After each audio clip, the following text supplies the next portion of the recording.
Plus de 6 millions de vies perdues sur les sols congolais, sans parler des milliers de corps dans les fosses communes qui n'ont jamais été exhumés. Mesdames et messieurs, nous parlons de ces génocides congolais qui ne cessent de faire couler des larmes parce que nombreux en parlent, mais de plusieurs interprétations, on se demande jusqu'à quand les Congolais vont se sentir devant une justice équitable dans le monde entier. Beaucoup de familles jusqu'aujourd'hui n'ont jamais su où sont partis leurs membres parce que il y a la voix basse qui s'est dit au niveau de la communauté internationale et même lors de la 80e session des conseils des Nations Unies. Vous avez suivi les pourparlers qui a été tenu surtout par le chef de l'État Félix-Antoine Tshisekedi Tshilombo qui appelle la communauté internationale à la connaissance ou à la reconnaissance de ces génocides jusqu'aujourd'hui qui n'a jamais été accepté. Pourquoi? Jusqu'aujourd'hui, la communauté internationale ne tient pas compte de ces massacres qui a eu lieu en République démocratique du Congo. C'est dans ces cadres que la CIN, que vous connaissez très bien, a lancé une campagne officielle de la reconnaissance du génocide congolais oublié. La CIN est aujourd'hui considérée comme cette confession religieuse qui tient à cœur les revendications du peuple congolais, surtout qu'elle s'est lancée depuis un temps dans le processus du dialogue. Mesdames et messieurs, pour en discuter et en parler davantage, nous recevons pour vous le révérend père ingénieur Emmanuel Moutoulosi, président en charge de la communication et porte-parole de la coalition interconfessionnelle pour la nation, CIN-RDC, en sigle qui est dirigé par Maître Malouadili Cléophas, le grand chevalier impérator de l'ordre de la tradition Congo, autorité de référence de la CIN notamment, et président de la fondation Maloua. C'est en ce sens qu'on va ouvrir ce plateau en disant merci au révérend père d'avoir répondu présent à notre invitation. Bien, merci Messieurs les journalistes. Jean, c'est toujours un plaisir pour nous de répondre à chacune de vos invitations pour répondre sur les questions qui touchent la cohésion ou la nation congolaise dans son ensemble. Donc c'est un réel plaisir pour nous de nous retrouver aujourd'hui à travers votre émission, portons notre voix pour relayer le message qui a été diffusé par l'autorité de référence de la CIN, comme vous l'avez dit tout à l'heure. C'est un message que nous lançons à la communauté internationale d'entrée de jeu pour la reconnaissance officielle du génocide congolais oublié. Très bien, merci beaucoup, révérend père. Au-delà de ça, vous savez que vous êtes sur une voie connue aujourd'hui, c'est le dialogue, le processus du dialogue. On commence par le plus important qui est là sur la table, c'est la reconnaissance de ces génocides congolais oubliés. Pourquoi à cet instant parler ou rappeler à la communauté internationale cette reconnaissance? Écoutez, il est d'abord de notre devoir en tant que Congolais d'être les premiers sur la scène pour, n'est-ce pas, faire entendre notre voix. Ça fait aujourd'hui plus de 30 ans que nous sommes tous témoins des atrocités, des massacres qui secouent la partie nord-est de notre pays. Je ne cesserai de le dire. Il faut considérer le Congo comme un corps humain. Le corps humain a plusieurs membres. Et chaque membre a un rôle important à jouer pour le bon fonctionnement du corps. Alors, les différents membres du corps que nous appelons la République démocratique du Congo sont les différentes provinces, les différentes tribus. Comment voulez-vous que nous soyons en bonne santé du moment où une partie de notre corps ou un membre ou des membres importants du corps sont sérieusement malades? Nous ne pouvons pas croiser les bras et être des observateurs aussi longtemps que c'est chaque jour que nous déplorons des morts. C'est chaque jour que des familles sont endeuillées. C'est chaque jour que nous avons de nouveaux orphelins, de veuves. Tout ça accumulé fait que nous, en tant que pères de l'Église, nous ne pouvons pas croiser les bras. Pourquoi nous devons demander aux autres de reconnaître que ce qui se passe en République démocratique du Congo est un génocide pur et simple si nous-mêmes, Congolais, nous ne nous mettons pas à l'avant-plan pour réclamer cela? Si nous-mêmes, Congolais, nous ne reconnaissons pas que ce qui se passe chez nous est pire et simple un génocide, comment voulez-vous que les autres reconnaissent quelque chose que vous-même, vous n'êtes pas encore en mesure de reconnaître? Donc, c'est pour cette raison que nous, la CIN, c'est parmi les objectifs de la CIN. Parmi les objectifs de la CIN, c'est entre autres appuyer les institutions établies au pays dans la mise en œuvre de différents projets de développement. Nous ne pouvons pas parler de développement là où il y a plus de 30 ans de guerre. C'est-à-dire beaucoup des efforts sont fournis ou orientés vers la partie qui est malade. Ce qui fait que le Congo, en tant que peuple, en tant que pays, a du mal à décoller. Alors, pourquoi la CIN hausse les tons aujourd'hui pour réclamer la reconnaissance de ces génocides? Je crois que vous avez suivi, si vous avez suivi les récents discours du chef de l'État à la tribune des Nations Unies, il a demandé que soit reconnu qu'au Congo, nous avons, j'ai suivi les chiffres que vous avez donnés de plus de 6 millions, c'est même moins que ça. Nous sommes à plus de 10 millions de morts. Nous envoisinons presque les mêmes victimes que la Première Guerre mondiale. Les forêts sont devenues des cimetières.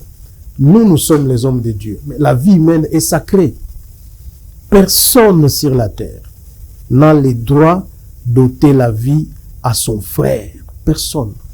Dieu n'autorise pas ça. Parce que la vie est sacrée. Et cette vie qui est bafouée aujourd'hui, elle n'est pas la moindre que la vie de tous les autres peuples du monde.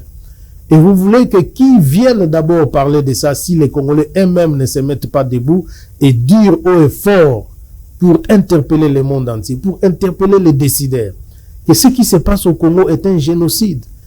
Parce que nous savons qu'il y a eu plusieurs génocides dans ce monde.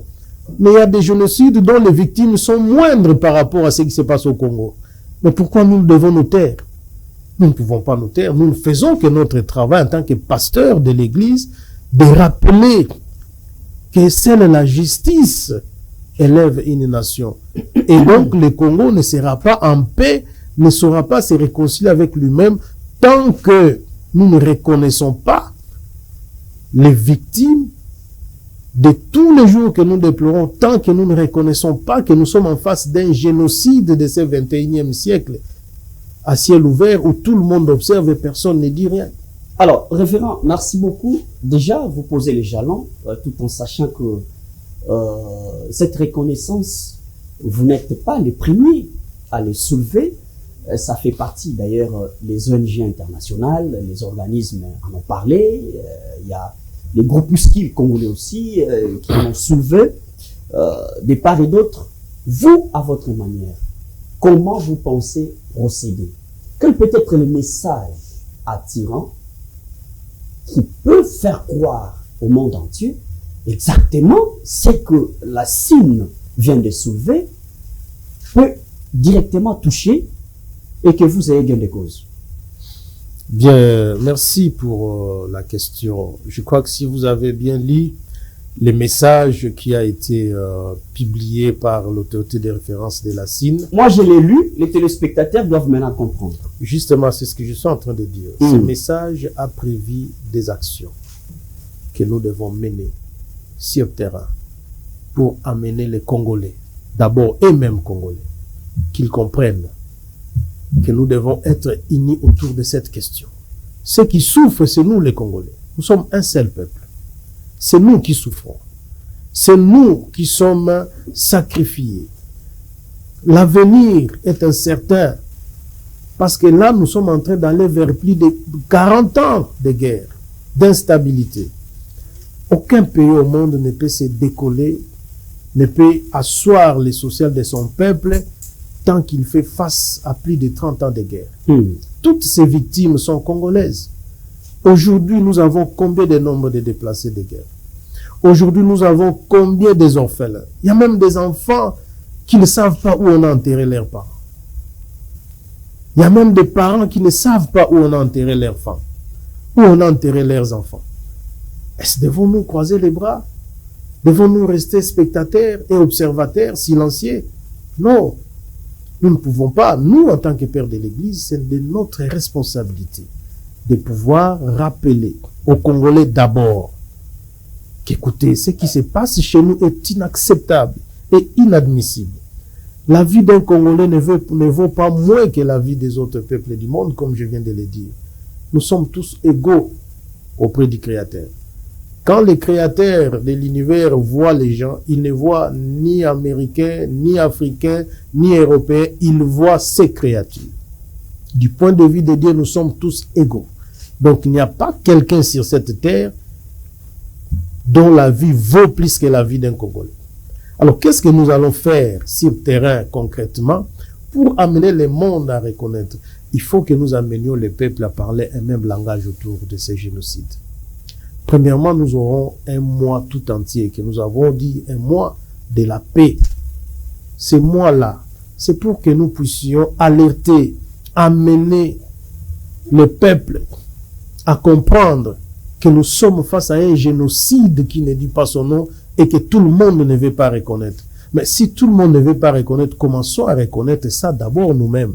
Nous avons prévu et demandé à tout chef religieux de prêcher la paix dans leurs églises, de prêcher l'amour et de dire aux Congolais que nous devons tous nous unir derrière les institutions de la République pour faire entendre notre voix en tant que peuple et réclamer justice pour nos morts.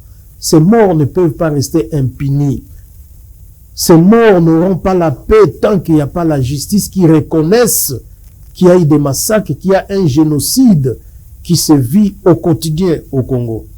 Et donc, nous avons prévu ce genre d'activité. C'est-à-dire un mois tout entier de paix, de plaidoyer où nous devons sensibiliser à travers toutes les villes, à travers tous les villages plutôt, toutes les villes du pays, amener les Congolais qu'ils arrivent à comprendre que cette affaire de génocide, nous devons nous mettre debout pour pousser le monde entier à reconnaître que ce qui se passe au Congo est un génocide. Alors, révérend Père, il n'y a pas eu génocide seulement au Congo, vous l'avez dit dès l'entame de votre argumentaire. Il y a eu le génocide au Rwanda. D'ailleurs, c'est pour eux, il y a une reconnaissance. Pour vous, qu'est-ce qui serait à la base de ces blocages? Pourquoi le monde entier n'arrive pas à reconnaître facilement qu'il y a eu génocide sur le sol congolais? Qu'est-ce qui est à la base? Premièrement, il faut reconnaître que les Congolais eux-mêmes, dans son ensemble, ne sont pas unanimes autour de ces génocides. Ah oui. Mais on le voit dans les comportements. Nous avons eu, pour parachever, combien de dialogues nous avons eu dans ces pays? Avez-vous déjà vu les dirigeants de ces pays organiser de grandes activités autour de la reconnaissance du génocide congolais? Je ne suis pas habilité à vous poser des questions, mais nous sommes tous Congolais, nous vivons au Congo, nous voyons ce qui se passe. Comment voulez-vous que les autres reconnaissent ce que vous-même, vous n'êtes pas prêt de reconnaître? Il y a une hypocrisie qui se vit entre Congolais. C'est une hypocrisie qui se vit entre Congolais. Parce qu'il y a une phrase que vous avez soulignée ici, répentez-vous car la paix ne se construit pas sur le mensonge et l'hypocrisie. Vous vous adressez aux Congolais ou bien à la communauté internationale? Nous nous adressons d'abord aux Congolais. Parce que si vous scrutez de fond cette question de l'instabilité au nord-est de la République, nous l'avons dit, c'est une situation qui profite aussi à beaucoup de Congolais. Et donc, ceux-là qui sont derrière ces activités ne peuvent pas reconnaître que c'est un génocide. Parce que pour eux, c'est une occasion de se faire de la richesse sur le sang de leurs propres frères. L'hypocrisie est à quel niveau, révérend Père? Entre hommes de Dieu ou bien chez les politiciens? Chez tous les Congolais, à tous les niveaux. Même vous, les hommes de Dieu? C'est ce que nous disons à tous les niveaux. À tous les niveaux. Je pense humblement que cette question devrait préoccuper d'abord tous les hommes de l'Église. Parce que ceux qui sont dirigeants sont nos enfants spirituels. Ils viennent vers nous. Et c'est nous qui devrions montrer le chemin pour rappeler à ceux qui dirigent les pays, écoutez, nous ne pouvons pas nous taire. Ce qui se passe chez nous est un génocide. Nous devons tous nous tenir debout comme un seul homme pour clamer ça haut et fort. Pour que le monde sache que tous les Congolais sont unanimes autour de la question du génocide. Et donc, ça va contraindre ou ça va pousser la communauté internationale à changer son attitude. Mais du moment où on sait qu'il y a des Congolais qui profitent de cette situation, au moment où on sait que les Congolais eux-mêmes n'en font pas une priorité, c'est ce qui fait que les autres, pour eux, ce n'est pas leur affaire. Parce que vous avez bien dit au Rwanda, mais regardez ce que les Rwandais ont fait. Ils ont clamé haut et fort. Ils étaient tous unanimes autour de ces génocides. Ça veut dire que tous les peuples unis derrière leurs responsables, ils ont clamé haut et fort qu'il y a un génocide. Ce qui fait que la communauté internationale n'avait pas le choix que de reconnaître que ce qui s'est passé était un génocide. Mais aujourd'hui, le nombre de morts que nous déplorons chez nous au Congo vaut plus de 10 fois ce qui s'est passé au Rwanda. Alors la question, pourquoi la communauté internationale s'est tait? Est-ce que en termes pour réussir ou bien pour arracher l'efficacité de votre procédure, il faudrait pas que vous soyez attaché à la présidence ou au gouvernement actuel en termes d'accompagnement, parce que de vous-même, est-ce que pensez-vous réussir aussi longtemps que vous travaillez, pas en parallèle, mais vous voulez aller en tant que confession religieuse à part entière? Non, écoutez, monsieur le journaliste, il faut clarifier les choses. Nous avons des institutions dans ces pays. Ici, nous apportons notre contribution. C'est notre contribution en tant que plateforme religieuse nationale. C'est parmi nos missions. Si vous suivez les objectifs de la CIN, vous comprendrez que parmi les objectifs, c'est de donner des conseils stratégiques aux institutions pour toutes les questions liées au social, au développement, à la sécurité, et nous offrons la médiation pour les bons offices dans tous les secteurs, que ce soit entre des acteurs politiques, que ce soit entre des acteurs religieux, entre différentes communautés de la population congolaise. Donc nous ne faisons que ce que nous avons défini dans notre charte fondatrice en termes d'activité. Les activités de la CIN ne se limitent pas au dialogue comme d'autres le pensent, mais les activités de la CIN vont au-delà. Cette question, elle est une question existentielle. C'est une question fondamentale. Nous ne pouvons pas aujourd'hui clamer haut et fort que nous voulons la paix tant que nous ne reconnaissons pas qu'il y a un génocide chez nous. Il faut que toutes ces âmes trouvent la paix. Pour que ces âmes trouvent la paix, qu'est-ce qu'il faut? Il faut qu'il y ait une reconnaissance. Dans le monde entier, vous suivez, vous êtes un journaliste très bien informé. Il y a des procès qui font 80 ans, pendant que les victimes sont déjà mortes il y a longtemps. Mais les familles de ces victimes continuent à poursuivre jusqu'à ce qu'il y ait un verdict qui tombe pour que ces familles-là aient la paix. C'est ça. Il faut qu'il y ait réparation. Et nous, la CIN, nous faisons notre part. N'oublions pas que nous sommes pasteurs de l'Église. Parmi les premières missions, c'est de veiller à la cohésion sociale et à la paix. Et cette paix ne peut venir que lorsque les Congolais travaillent main dans la main. Ça veut dire que nous n'allons pas cheminer seuls. Nous allons faire appel aux institutions de la République parce que c'est une question nationale. Ce n'est pas une question d'une confession religieuse, c'est une question nationale. Il faut faire appel aux institutions de la République pour accompagner ces actions parce qu'il n'y a pas que nous. Si vous vous rappelez, c'est depuis le mois d'avril 2025 que nous, la CIN, avons déjà lancé cette campagne autour du génocide. Et en voyant ce que le président de la République a déclaré à la tribune des Nations Unies, donc nous nous inscrivons dans la même logique. Et donc nous tenons au bon cette activité pour que nous puissions réclamer haut et fort cette reconnaissance internationale du génocide. Alors, on aurait souhaité voir la CIN, parce que vous dites il faut que les Congolais travaillent main dans la main. On aurait aussi souhaité voir la CIN rassembler les autres confessions religieuses et ils travaillent ensemble, notamment la Senko SCC et les autres. Pourquoi la CIN a voulu aller seule tout en laissant la Senko SCC derrière ces grands projets? Non, nous devons préciser une chose. La CIN ne va pas seule. Nous avons fait un message interpellateur pour que tout le monde sache qu'il y a une question importante autour de laquelle toutes les intelligences congolaises doivent pencher. Nous avons lancé le message et il est prévu, je vous ai dit qu'il y a tout un mois où nous allons travailler. Ça veut dire que nous allons rencontrer toutes les autres grandes plateformes religieuses autour de la question. Ce n'est pas une affaire de la CIN de façon isolée. C'est une affaire congolaise. Et donc, nous, n'empêche que nous ayons pris les premiers cette initiative. Mais, nous devons approcher les autres, comme l'ont fait autrefois les autres dans d'autres questions. Nous allons approcher tout le monde, nous allons discuter avec tout le monde et nous allons voir comment envisager des actions communes qui vont pousser maintenant tous les Congolais à comprendre que c'est une affaire nationale et que nous tous, nous devons nous tenir main dans la main pour réclamer cette reconnaissance parce que c'est une injustice internationale. Très bien. Très bien. Merci beaucoup, révérend Père. Je rappelle que vous êtes le porte-parole de la CIN RDC. Nous parlons de la paix. Vous aimez plus évoquer le terme paix. Paix, ça revient. Et cette paix pour les confessions religieuses, ça doit passer par un dialogue inclusif qui va réunir tous les Congolais. Mais on a comme l'impression que les confessions religieuses ne parlent plus le même langage.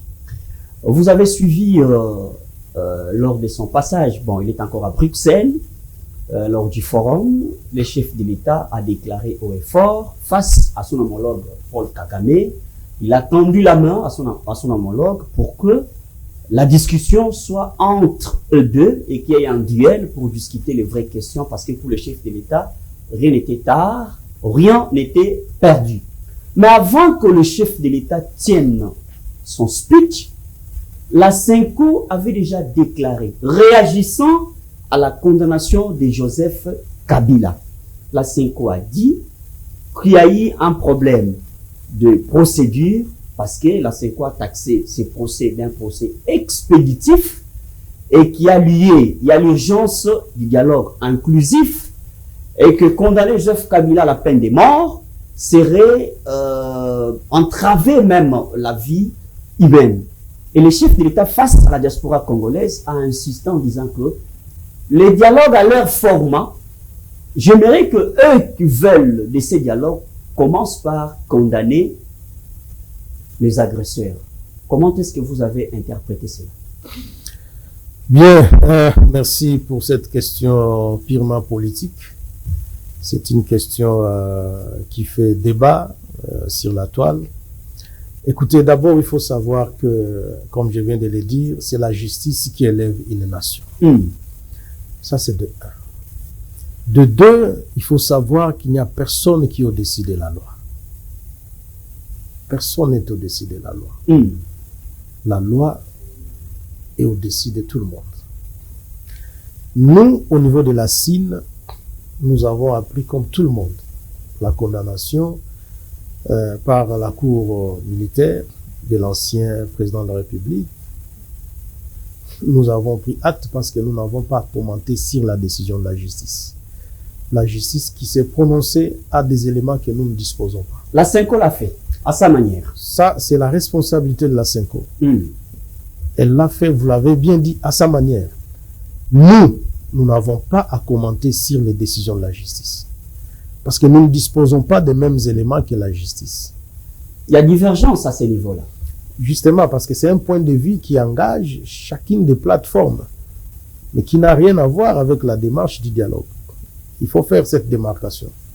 Ici, c'est un sujet congolais qui était poursuivi par la justice de son pays, et si la justice de son pays a décidé de prononcer une condamnation, ça veut dire que la justice dispose des éléments qui l'ont amené à prendre cette décision. Alors que le dialogue inclusif a besoin de réunir tous les Congolais, notamment ceux qui occupent la partie orientale, à l'est, notamment les Nanga et les autres. Et le chef de l'État, pour lui, c'est pas Nanga, c'est Kabila qui est à la tête. Et la CENCO pense que cette procédure exclusive risquerait de ne pas faire aboutir le vrai dialogue inclusif. Et vous, vous dites que vous n'avez pas à vous mêler dans les actions de la justice, ni à commenter, mais l'une de vos plateformes réclame qu'il faut un dialogue inclusif et qu'en ce moment, dans ces contextes précis, chasser Kabila, les condamner à mort, c'est entraver les processus du dialogue. Dans les préliminaires, n'avez-vous pas prévu que les Nanga et les autres seront dans les dialogues? Bon, écoutez, d'abord, il faut savoir que les dialogues inclusifs ne consacrent pas l'impunité. Avant ou après les dialogues? L'impunité. Je l'ai dit, les dialogues inclusifs ne consacrent pas l'impunité. Mm. Nous respectons le point de vue de la CENCO, comme de tous les Congolais autour de cette question. Parce que la liberté d'expression est un don divin, est un don sacré. Comme la liberté, comme on dit, comme le libre arbitre. C'est un don sacré, c'est un don divin. Nous ne pouvons pas interférer dans la liberté des gens. Tout le monde est libre de mettre son point de vue. C'est cela même la démocratie. Tout le monde ne peut pas voir la même chose au même moment. Mais quand on parle du dialogue, on ne voit pas la CENCO. À l'instant, le format du dialogue, c'est la CIN, la CENCO et cesser les autres conflits. Ça, c'est bien réuni. Et que si l'une des plateformes commence à prendre les devants sans consulter les autres, on va parler de divergences et qu'entre confessions religieuses, il n'y a plus le même chemin. Non, il n'y a aucune divergence. Il ne faut pas mélanger les choses. La CENCO a donné son point de vue. Parlant du dialogue inclusif. La CENCO a donné son point de vue. Et nous disons qu'il faut respecter les points de vue de tout le monde. Ils ont donné leur point de vue. C'est que nous respectons. Mais nous, à la CIN, nous disons que nous ne nous permettons pas de commenter les décisions de la justice. C'est une démarcation claire qu'il faut faire. Nous ne commentons pas ces décisions. Pourquoi? Parce que nous ne disposons pas de tous les éléments qui ont amené la justice à prononcer cette condamnation. Très bien. Nous avons dit que la vie humaine est sacrée. Nous ne sommes pas pour la décision de peine de mort, mais par rapport à la condamnation, nous disons que nous observons. Même Bruxelles n'est pas aussi pour la condamnation à mort de Joseph Kabila, là où séjourne le chef de l'État. Mais au moins la CIN est pour cette condamnation. Non, s'il vous plaît, attention, il ne faut pas dire que nous sommes pour. Nous avons dit que nous ne commentons pas les décisions de la justice. Cela ne veut pas dire que nous sommes pour. Je l'ai dit tout au début, la vie humaine est sacrée. Si vous m'avez très bien suivi. Personne sur cette terre n'a le droit d'ôter la vie à son frère. Donc vous condamnez aussi cette peine de mort. Pour nous, c'est la peine de mort. Que ce soit pour l'ex-président ou pour quiconque, ce n'est pas une bonne chose. Ce n'est pas ce qui est recommandable. Mais nous avons dit que par rapport à la décision, nous ne commentons pas. Mais la sanction de la peine de mort, là, nous ne sommes pas d'accord. Très bien. Parce que la vie humaine est sacrée. Très bien. Voilà. En quelque sorte, vous rejoignez les bateaux de la CENCO qui n'est pas d'accord avec cette peine de mort, parce que même la CENCO a insisté sur la sacralité de la vie humaine. Révérend Père, quand vous voyez l'interprétation du dialogue sous les formats du chef de l'État, et avec votre orientation, sous votre format aussi en tant que confession religieuse, qu'est-ce que vous pensez? Allez-vous tenir? Est-ce que vous restez optimiste qu'il y aura bel et bien dialogue sous votre format en calculant l'idée du chef de l'État. Bien, merci. Je crois qu'il faut clarifier cette question. Le 25 août dernier, les confessions religieuses ont rendu public la feuille de route sur la tenue du dialogue national inclusif. C'est pour dire que nous, les plateformes, avons fait notre part. Nous avons fait le travail qui nous avait été demandé. De nous mettre ensemble, de parler les mêmes langages et de proposer. Nous avons proposé une feuille de route. Comme vous le savez, cette feuille de route a 4 grandes étapes. Il y a d'abord le mois de la paix. Ensuite, il y a des dialogues des experts. En 3e étape, il y a les dialogues politiques. Et à la fin, il y a les 2 conférences internationales. Nous avons déjà expliqué cette feuille de route. Donc, c'est pour dire que nous avons déjà, pour nous, fait la part des confessions religieuses. Et nous avons transmis les conclusions de ce travail au chef de l'État. Mais je crois que vous avez suivi, comme nous tous, les orientations que le chef de l'État a données autour du dialogue, sa façon de voir les choses par rapport au dialogue. Mais nous ne pouvons que, je le répète, nous ne pouvons que revenir sur le sens des responsabilités. C'est lui qui a la responsabilité de convoquer les dialogues. Si vous avez suivi ce qu'il a dit, que plusieurs dialogues que nous avons eu au pays nous ont amenés au mixage, au brassage. C'est parmi les causes profondes de l'infiltration de nos institutions, etc. Vous l'avez suivi. Et je crois que ça, tout Congolais le sait.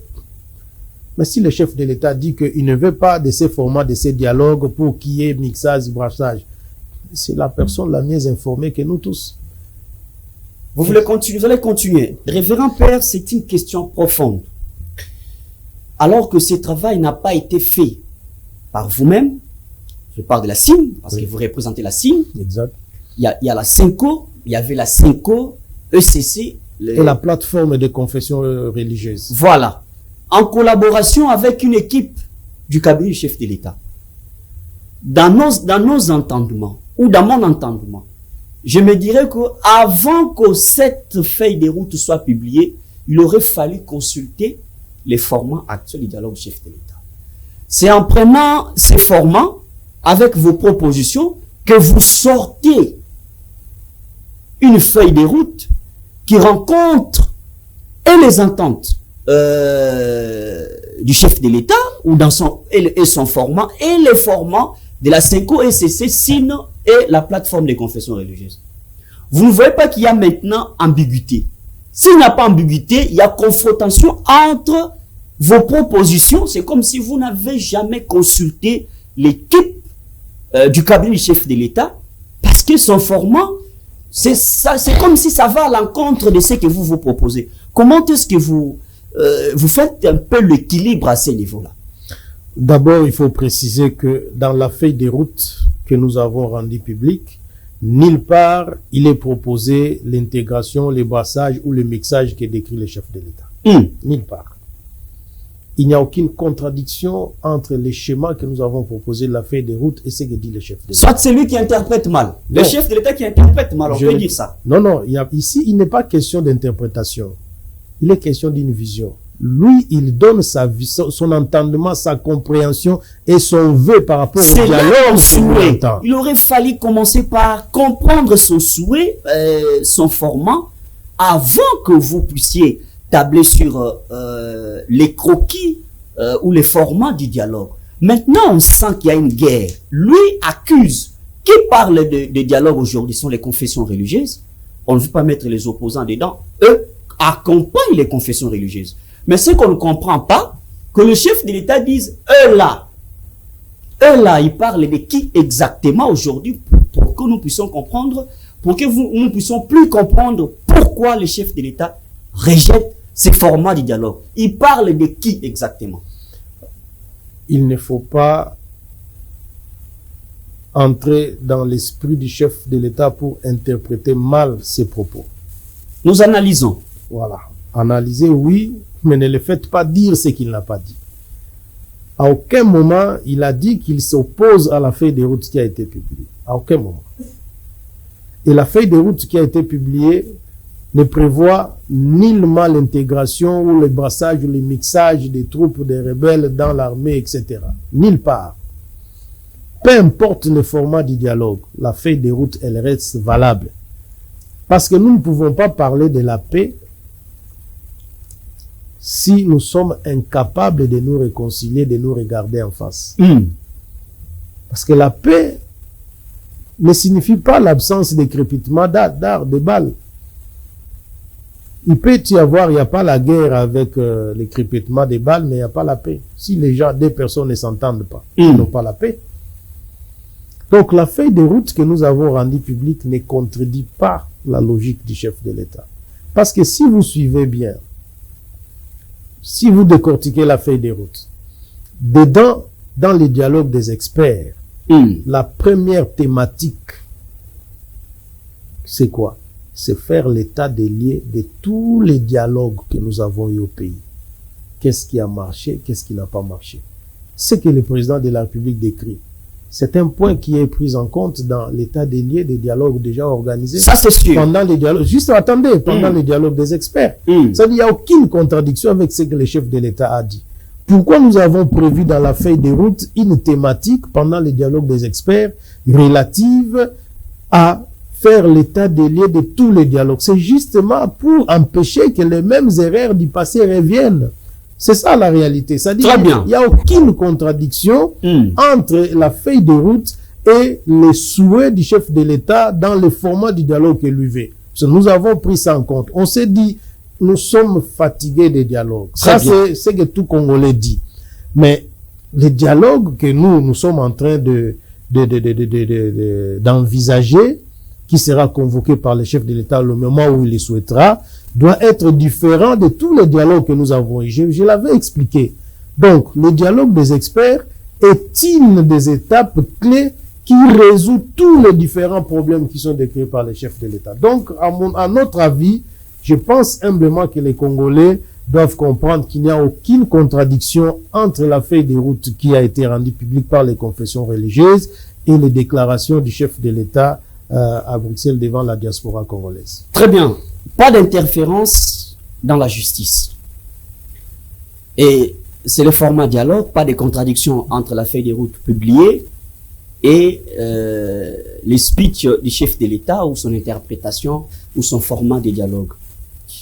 Qu'est-ce que vous pensez? Parce que parmi les étapes de la feuille de route, il y a le mois de la paix. Est-ce que vous vous imaginez un dialogue avec Kabila qui est déjà condamné à mort? Bon, écoutez, je l'ai dit tout à l'heure, que la convocation du dialogue est une responsabilité exclusive du chef de l'État. Nous, les confessions religieuses, avons fait notre part. Nous avons remis nos conclusions au chef de l'État. Il revient à lui le moment où il le décidera de convoquer le dialogue. Pour nous, les Congolais, pour nous, les pères de l'Église, le souhait est d'avoir tout le monde Très dans bien. la paix. Le souhait n'est pas d'exclure. Le souhait est d'avoir tout le monde, que tout le monde se mette autour d'une table, discuter sur les causes profondes de l'instabilité de notre pays et jeter des bases solides pour le bien vivre ensemble. Et ça, c'est une responsabilité de tout le monde. Donc, le souhait ou le souci, c'est de voir tout le monde. Je vais glisser un mot. Je crois que ça fait le tour de la toile ces derniers temps, la main tendue du chef de l'État au président Paul Kagame. Chacun a interprété à sa manière. Mais si vous suivez ces gestes de la main tendue, ça répond à la question que vous venez de poser tout à l'heure. Ça répond à cette question. Qui pensait hier que le président de la République pouvait tendre la main au président Kagame pour lui dire que faisons la paix? Qu'est-ce que nous avons vu comme lecture sur ces gestes-là? Nous sommes pasteurs, nous sommes pères de l'Église. Entre les Seigneurs, pour ceux qui sont chrétiens, je vais ouvrir une parenthèse rapidement et la fermer. Pour ceux qui sont chrétiens, entre le Seigneur Jésus et ses apôtres et ses disciples, qui étaient les plus grands?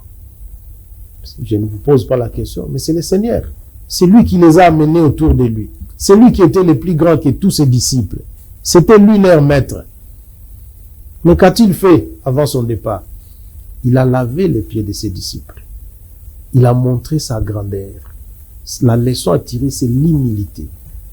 Parce qu'il est dit que l'humilité précède la gloire. Ah, mais relation entre Mais États, attendez, non, attendez. relation de force. S'il vous plaît, entre États. attendez, s'il vous plaît. Quand vous regardez dans la sous-région, que ce soit la sous-région des Grands Lacs, que ce soit en Afrique centrale, quel est le plus grand pays? C'est la République démocratique du Congo, en termes de superficie, en termes de potentiel. Mais quand vous voyez les numéros 1 de ces pays tendre la main, ce n'est pas un signe de faiblesse. Je vous ai dit, la paix, la guerre, on sait quand elle commence. Mais quand elle termine, on ne sait pas. Et les conséquences sont désastreuses. Les conséquences sont énormes. La CIM a pour mission, entre autres, de donner des conseils stratégiques. Je vous ai dit ici, des conseils stratégiques au chef de l'État pour la bonne direction du pays. C'est nous qui avons proposé ça. Parce que nous sommes pères de l'Église. C'est nous qui avons proposé cette stratégie. C'est une très grande stratégie. Pourquoi? Devant la face du monde, vous êtes avec votre ennemi. Vous dites à tout le monde que moi je veux la paix. J'étais le premier à fustiger, mais je suis le premier à tendre la main. Je te tends la main, faisons la paix. Si toi tu refuses, le monde va condamner qui? Attention, c'est ça la sagesse. Ça, c'est un geste d'une haute sagesse que les gens n'ont pas compris. Donc, il n'a pas fléchi, il n'a joué une sagesse. Non, il n'a pas fléchi parce que c'est nous qui avons proposé ça. C'est une stratégie de la CIM. C'est nous qui avons proposé ça. Parce que nous considérons que nous sommes grands. Même dans les Saintes Écritures, on a dit quoi? Que les plus grands se considèrent comme les plus petits. Mais là, ce n'est pas le cas. Nous sommes les plus grands. Nous devons montrer l'exemple. Et cet exemple, c'est le geste que le chef de l'État a posé en disant, moi je vous tends la main. Hier, je vous ai fermement condamné et je continue à condamner ce que vous faites. Mais pour qu'il y ait la paix, que la paix règne entre nous, je ne regarde pas ma grandeur, mais je vous tends la main pour que nous fassions la paix. C'est une très haute stratégie que les gens comprendront plus tard. Quand ils verront les fruits de ces gestes du chef de l'État, ils comprendront que ce n'était pas une humiliation, mais plutôt une haute sagesse pour que le monde entier sache, voilà les bourreaux qui refusent de faire la paix. Et en ce moment-là, les conséquences qui viendront, le président Kagame le portera lui seul. Alors, la CENCO parle de l'urgence du dialogue. Qu'il y a l'urgence d'un dialogue inclusif. La CIM dit qu'on doit patienter jusqu'à ce que le chef de l'État donnera les go. Est-ce qu'il y a une contradiction ou vous êtes sur le même angle vidé? Il n'y a aucune contradiction parce qu'on ne force pas la main d'un père. Il y a l'urgence pour la CENCO. Il y a l'urgence. La CENCO ne gère pas le pays. La CENCO est une plateforme comme toutes les autres. Une plateforme religieuse comme toutes les autres. Elle peut donner son point de vue, mais elle ne gère pas le pays. Très bien. Il y a quelqu'un qui gère le pays et qui connaît mieux la situation du pays que la CENCO et toutes les autres plateformes religieuses. Mais pourquoi vous n'avez pas voulu rencontrer les autres confessions religieuses du Rwanda et cohabiter ensemble, proposer une feuille de route ensemble aussi, sur le plan international? Mais nous avons dit que parmi la dernière étape, il y a 2 conférences. Il y a une conférence internationale, interrégionale, avec tous nos voisins. Donc, voilà. vous avez prévu cela? C'est déjà prévu dans la feuille de route qui a été... Vous allez aussi rencontrer les confessions religieuses du Rwanda. C'est prévu. Tel que la CENCO l'avait fait. C'est prévu que, après le dialogue politique congolais, quand il se tiendra, la dernière étape, ce sont les 2 conférences. Une conférence internationale pour la reconstruction, parce qu'on a détruit. Maintenant, il faut reconstruire. Il faut que la solidarité internationale nous soutienne pour qu'on reconstruise le pays. La deuxième conférence, c'est interrégional. Nous nous sommes parlé entre nous, nous avons arrangé entre nous, nous voulons bien vivre. Mais puisque nous avons des voisins tout autour de nous, qui sont nos voisins éternels, parce que personne ne va déplacer un pays pour l'amener X endroit, et donc, par le plaidoyer qui sera fait par le président de la République, il va demander dans toutes les grandes institutions internationales de pousser tous nos voisins à se réconcilier aussi entre eux pour qu'il n'y ait plus de problèmes entre voisins. Donc, c'est prévu. Alors, je ne veux pas insinuer quelque chose parce qu'on termine déjà l'émission. Je ne vais pas trop insinuer quelque chose en citant plus la Senko, mais c'est un terrain où on retrouve tout le monde. Vous êtes là-dedans. Et puis, la Senko. Est-ce que, vu la manière que la Senko amène les choses, la feuille de route a été déjà publiée, mais vu les sorties médiatiques de la Senko, vous ne pensez pas qu'il y a l'urgence que vous puissiez vous rencontrer davantage, SIN et la Senko? Les différentes sorties médiatiques de la Senko ne mettent pas en cause la feuille de route qui a été rendue publique. S'il y a une actualité dans les pays, la Senko a la liberté de donner son point de vue. C'est ce que je viens de dire. C'est comme tout Congolais. Mais en cas de déviation, il peut y avoir déviation, révérend père. Mais je vous ai dit tout à l'heure que la Senko ne gère pas le pays. Si ça dépendait de la Senko qu'il convoque les dialogues, si ça dépendait de nous, les plateformes religieuses, convoquons les dialogues sans les chefs de l'État. Pourquoi on ne le fait pas? Parce que nous reconnaissons qu'il y a des institutions en place. Nous reconnaissons qu'il y a des gens qui gèrent le pays. Il y a un homme à la tête du pays. C'est lui qui va convoquer les dialogues. Mais en termes de coalition, quand on est ensemble dans un groupe, si l'une des brebis commence à s'égarer, il y a moyen de l'interpeller. Pourquoi pas interpeller la Senko de ne pas aussi être d'aller vite en besogne? Il n'y a aucun égarement par rapport à ça. Très bien. Je vous ai dit, nous respectons le point de vue de chacun. Il n'y a aucun égarement par rapport à toutes les différentes sorties médiatiques de la Senko en rapport avec la feuille de route. La feuille de route n'a pas été mise en cause dans toutes les déclarations de la Senko. C'est à elle, quand elle fait la lecture, de dire qu'il y a urgence, c'est son point de vue, c'est sa lecture. Mais nous devons nous en remettre à celui qui nous avons remis notre travail. Nous avons fait un travail d'ensemble, où nous avons décliné les différentes étapes précédant les dialogues. Nous avons remis acquis des droits. Quand il jugera le moment nécessaire de convoquer les dialogues, il le fera.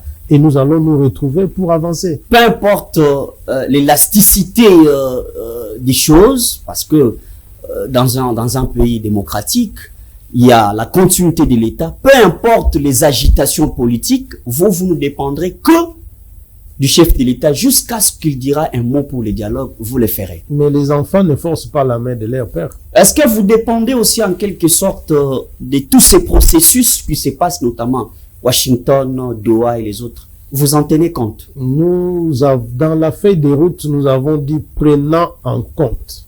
Très bien. Les différents processus.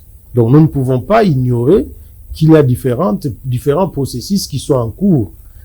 Donc, la feuille de route intègre tous ces aspects. Parce que si vous voyez bien les processus de Doha, par exemple. Vous faites une conclusion en terminant l'émission. Voilà. Si vous voyez les processus de Doha, ça n'intègre pas les opposants politiques, c'est qu'on peut dire l'opposition non armée.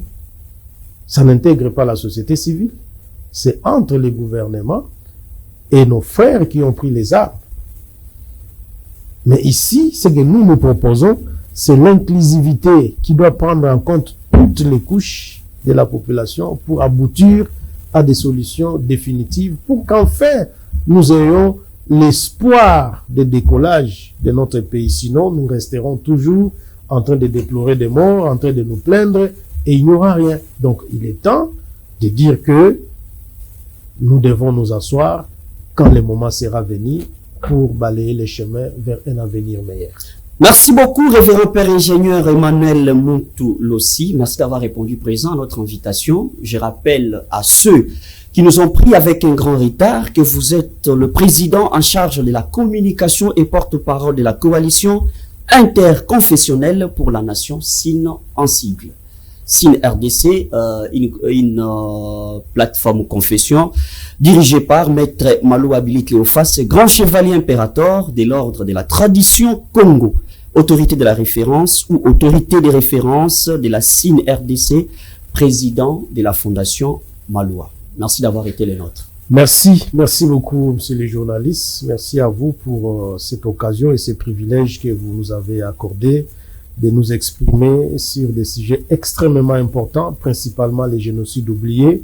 Et nous rappelons que dans les prochains jours, nous allons faire déposer une lettre ouverte, comme nous l'avons annoncé, à l'intention de toute la communauté internationale. Nous serons dans toutes les grandes ambassades, les grandes chancelleries à notre pays pour déposer un mémorandum appelant la communauté internationale à reconnaître les génocides congolais jusqu'ici oubliés. Merci beaucoup.